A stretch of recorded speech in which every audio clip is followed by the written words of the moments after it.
The man whose storage unit I bought at auction left every photo of his life inside it.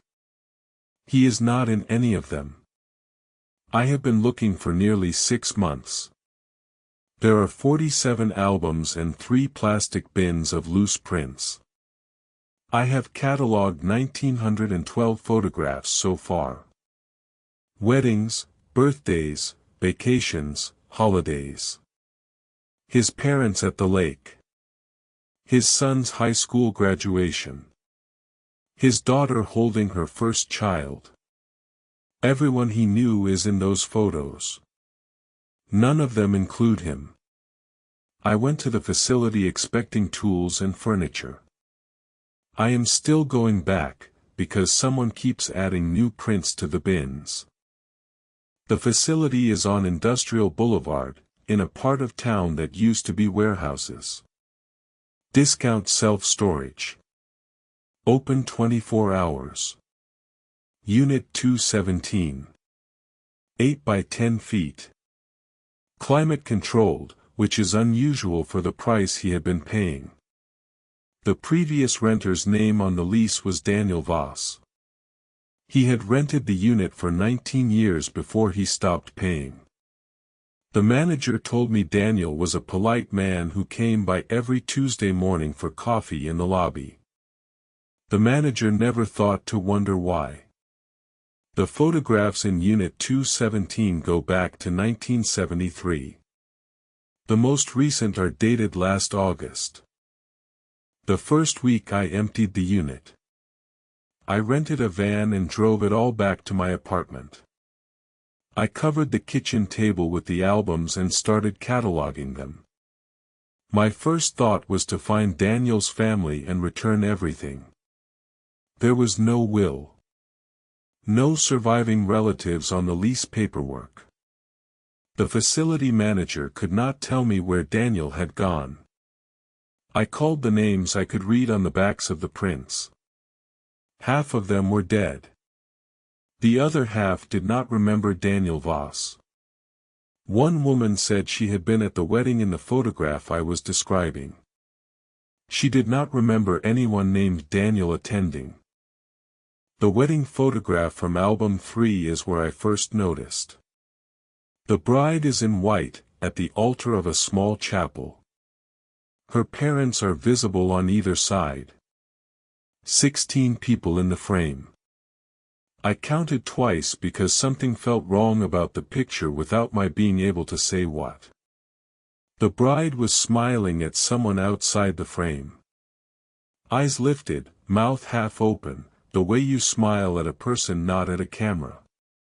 I checked the next photograph in the same series. Same chapel. Same bride. Different angle.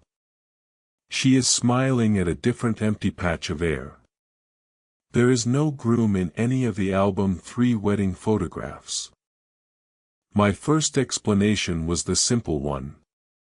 Daniel had been the photographer at his own wedding. Some people do that. The bride is your bride. You stay behind the camera. You miss yourself in the album.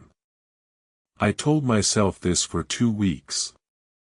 I kept finding the same pattern in album after album.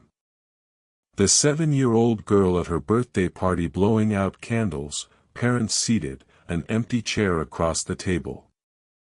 The family hiking trip with everyone smiling at a camera that no one was holding. I made peace with it.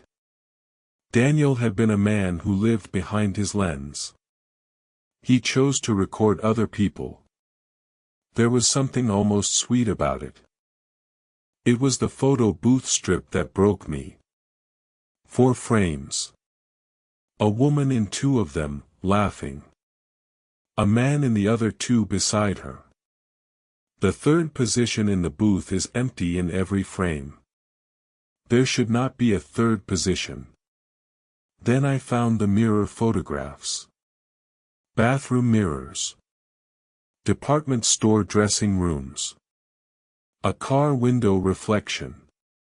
In each, someone is photographing themselves. In each reflection there is no one holding the camera. I started flagging the photographs with sticky tabs. By the end of that night I had 412 tabs. Daniel was never the photographer. Daniel was just absent. I went back to the facility office. The manager had Daniel's rental file in a filing cabinet. His driver's license photocopy had been blacked out with permanent marker, by hand, only over the photograph. The signature was visible. The address was visible. The license number was visible. The face was a careful rectangle of black ink. I asked if anyone had ever seen Daniel in person. The manager said yes. Every Tuesday for 19 years. I asked her to describe him. She paused. She said she could not. She remembered talking to him. The coffee. The way he laughed. She could not picture his face. I started looking for any reflection in any photograph. A car bumper. A window. A polished tabletop. A glass of water on a Christmas dinner table. The Christmas glass is where it happened. The photograph is taken from above. The glass reflects the ceiling and the underside of the table. At the top of the reflection there is a fragment that should be a forehead and an eye. It is not. It is a smooth surface. The water reflects a shape where Daniel's face would be. The shape is featureless. I held the photograph next to my desk lamp for an hour. It is not damage. It is what was photographed. I found a photograph dated last August. Daniel stopped paying his rental fee 2 years before that. The photograph is of a child's 3rd birthday. The cake reads 3. The family in it are people I have started to recognize. The bride from album 3. The 7-year-old girl from album 1, now older, holding her own daughter. I had been cataloging them for months. The chair across from the daughter is empty. The candles on the cake are unlit. There is a hand reaching from outside the frame to light them. The hand is featureless. It has no shadow on the cake. The next morning a new photograph was inside the storage unit door. I rented a new unit at Discount Self-Storage. 218. Next to Daniel's. I started taking photographs of my own life. 900 prints in album 1. 200 so far in album 2. My wife at our front door. My son blowing out birthday candles. My parents at the lake. There are no photographs of me. I am not in any of them. The manager asks how I am every Tuesday morning. We have coffee. She has never described me to anyone. I asked her last week to try. She paused. She said she remembered the coffee. The way I laugh. I am going back this Tuesday.